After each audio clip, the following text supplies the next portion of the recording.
नमस्कार मंडळी, कसे आहात सगळे? मजेत ना?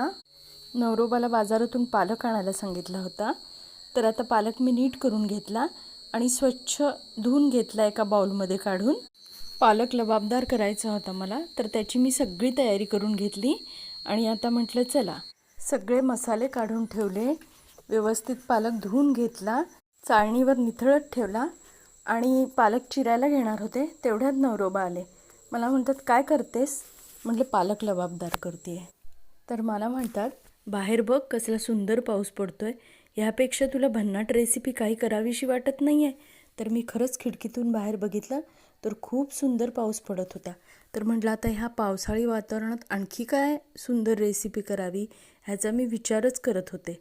तर मला त्यांनी 2-3 ऑप्शन दिले. तर म्हटलं ठीक आहे, चला ह्यांचं ऑप्शन एक सिलेक्ट करूया. घरात असलेल्या साहित्यातच ही आपली रेसिपी तयार होणार आहे. तर मी पालक चिरण्याच्या ऐवजी सरळ मिक्सरमध्ये टाकला आणि त्यामध्ये कोथिंबीर टाकली थोडीशी आणि 1 वाटीभर पाणी घालायचं आहे ह्यामध्ये. आणि जास्त पाणी नाही घालायचं आहे, बेताचंच पाणी घालायचं आहे आणि झाकण ठेवून हे छान मिक्सरला ह्याची पेस्ट करून घ्यायची, एकदम फाईन पेस्ट करायची आहे. आणि आता आपण हे काही मसाले घेतलेले या ठिकाणी. लसूण घेतलेला आहे, धने 1 चमचा घेतलेला आहे, जिरे अर्धा चमचा घेतलेले आहे, बडीशेप अर्धा चमचा घेतलेली आहे आणि 4-5 हिरव्या मिरच्या घेतलेल्या आहे. आता हे सगळा जिन्नस आपल्याला एका मिक्सरच्या पॉटमध्ये काढून घ्यायचा आहे आणि ह्याचीसुद्धा दरदरीत पेस्ट करायची आहे. थोडंसं मी मीठ पण घालून घेतलं आहे यामध्ये. मीठ बेताचंच घालायचं आहे कारण नंतर पण आपल्याला ह्या पदार्थामध्ये मीठ घालायचं आहे. पेस्ट नीट व्हावी म्हणून मी थोडंसं मीठ घातलं होतं. एका बाउलमध्ये मी पाव कप रवा घेतलेला आहे, पाव कप बेसन घेतलेलं आहे. रवा आपण ह्या ठिकाणी एकदम बारीक असा घेतलेला आहे, जो लाडूसाठी वापरतो तो आपण. आणि 1 मोठा कप आपण ज्वारीचं पीठ घेतलेलं आहे ह्या ठिकाणी आणि त्याच कपाने गव्हाचं पीठ घेतलेलं आहे 1 कप. आपण तयार केलेला ठेचा घालून घ्यायचा आहे ह्यामध्ये.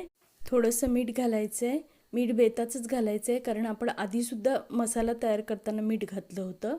आणि आता थोडीशी साखर घातलेली आहे मी ह्यामध्ये. आता आपण तयार केलेली जी पेस्ट आहे ती पेस्ट ह्यामध्ये घालून घ्यायची आहे. पेस्ट सगळी घालायची नाही, थोडीशी शिल्लक ठेवायची आहे आपल्याला. आणि आता हे सगळे जिन्नस आपल्याला एकत्र करून घ्यायचे आहे व्यवस्थित आणि आपल्याला पीठ मळून घ्यायचं आहे. पीठ हे साधारण घट्ट असलं पाहिजे. नंतर पाहिजे असलं तर ह्याला थोडंसं सैल करता येतं, पण आधी भिजवताना पीठ घट्टच भिजवायचं आहे. बघू शकता तुम्ही अशा पद्धतीने. यावर थोडंसं तेल घालून घ्यायचं आहे आपल्याला आणि तेल घातल्यानंतर परत एकदा पीठ चांगलं मऊ करून घ्यायचं आहे. आता हे पीठ थोडंसं मुरण्यासाठी ठेवून देऊया आपण झाकण घालून. पीठ आपलं मुरतंय तोपर्यंत दुसऱ्या साईडला आपण एक छोटं पॅन घेतलेलं आहे, तापवून घेतलेलं आहे, त्यामध्ये थोडंसं तेल घालून घेतलेलं आहे. त्यामध्ये 1 चमचा मोहरी घातली आहे, 1 चमचा जिरं घालायचं आहे आपल्याला आणि हे तडतडलं 5-6 लसूण पाकळ्यासुद्धा घातलेल्या आहे ह्यामध्ये. हिरव्या मिरच्या पण घालून घ्यायच्या आहेत आपल्याला. की ह्यामध्ये आपण कांदा घालणार आहोत. मध्यम आकाराचा कांदा घेतलेला आहे मी आणि तो बऱ्यापैकी चिरून घेतलेला आहे. लसूण आणि मिरची परतून झाली की मग त्यामध्ये कांदा घालायचा आहे आणि कांदासुद्धा थोडा वेळ परतून घ्यायचा आहे, थोडासा लालसर होईपर्यंत. आता ह्या कांद्यामध्ये थोडंसं मीठ घालून घ्यायचं आहे. मीठ घातली की कांद्याला खूप छान चव येते आणि कांदा पटकन मऊ पडतो. आता यामध्ये आपण पाव कप शेंगदाणे घालून घेणार आहोत. शेंगदाणे पण काही सेकंद आपल्याला परतून घ्यायचे, थोडेसे लालसर होईपर्यंत. शेंगदाणे ह्यामध्ये थोडेसे परतून झाले की यामध्ये जी फुटाण्याची डाळ असते ती घालून घ्यायची आपल्याला 1 छोटी वाटी. आता ह्यामध्ये आल्याचा 1 तुकडा घालून घ्यायचा आहे आपल्याला. 1 इंच साधारण आहे हे आलं. व्यवस्थित कुक होईपर्यंत हे परतून घ्यायचं आहे, अशा पद्धतीने झालं पाहिजे. आणि आता हे आपण एका मिक्सरच्या छोट्या पॉटमध्ये काढून घ्यायचं आहे. 2 चमचे मी उडदाची डाळ 1 तास अगोदर भिजत घातली होती, ती उडदाची डाळ पण आपण ह्यामध्ये घालून घेणार आहोत. तसेच थोडीशी कोथिंबीर घालून घ्यायची आहे ह्यामध्ये आणि थोडं पाणी घालायचं आहे ह्यामध्ये. आणि ही चटणी आपल्याला पातळसर मिक्सरला लावून घ्यायची आहे. खूप छान ह्याची पेस्ट तयार झालेली आहे. आता ही आपण एका बाउलमध्ये काढून घेणार आहोत आणि ह्यावर आपण तडका घालून घेतलेला आहे. तडक्यामध्ये आपण तेल तापवून त्यामध्ये जिरं मोहरी घातलेली आहे, हिंग घातलेला आहे आणि कढीपत्ता घातलेला आहे आणि सुकी लाल मिरची घातलेली आहे. आणि अशा पद्धतीने आपण छानपैकी तडका करून त्याच्यावर घालून घेतलेला आहे. आता जे आपण साईडला पीठ भिजत ठेवलं होतं त्यातला एक छोटा गोळा घ्यायचा आहे या ठिकाणी आणि छानपैकी पातळ अशी पुरी लाटून घ्यायची आपल्याला. खूप पातळ पण लाटायची नाही आहे, खूप जाड पण लाटायची नाही आहे.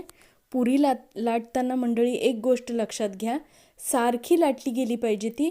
आता दुसऱ्या साईडला आपण तेल तापत घातलं होतं. आता तेलामध्ये पुरी सोडून घेणार आहोत आपण आणि छानपैकी बघू शकता तुम्ही पीठ आपलं चांगलं मुरल्यामुळे किती छान टम्म फुगून पुरी वर येते आणि रवासुद्धा टाकलेला आहे, त्यामुळे ती पुरी आपली खूप छान खुसखुशीत होणार आहे. बघू शकता तुम्ही छान पुरी फुगलेली आहे. आता दुसऱ्या साईडने आपल्याला पलटून घ्यायची आहे आणि परत ही तळून घ्यायची आहे. जास्त पण आपल्याला उलटपुलट नाही करायचं आहे, एकदा दोनदाच उलट करायची आहे आणि पुरी तळून घ्यायची आहे. आणि आता अशा पद्धतीने आपण सगळ्या पुऱ्या तळून घेणार आहोत. बघू शकता तुम्ही किती छान खुसखुशीत झालेली आहे पुरी आपली. सगळं त्यातलं तेल झारून घ्यायचं आहे आणि नंतरच ही पुरी आपल्याला एका परडीमध्ये काढून घ्यायची आहे. तर अशा पद्धतीने मी सगळ्या पुऱ्या करून घेतलेल्या आहे आणि परडीमध्ये काढण्याचं कारण एकच असतं, त्यातलं जे तेल असतं ना, ते तेल हे परडी ॲब्झॉर्व करून घेतं, त्यामुळे ऑइललेस आपला पदार्थ तयार होतो. तुम्ही बघू शकता अजिबात पुऱ्यांमध्ये तेलसुद्धा राहिलेलं नाही आहे आणि छान अशा आपल्या पुऱ्या तयार झालेल्या आहे. बाहेर अजूनही पाऊस पडतो आहे. थोडंसं आता वातावरण शांत झालं आणि अशा वातावरणात पुरी, चटणी आणि बटाट्याची भाजी असा बेत मंडळी नक्कीच तुम्हाला पण आवडणार आहे. रेसिपी आवडली तर लाईक, शेअर आणि सबस्क्राईब नक्की करा.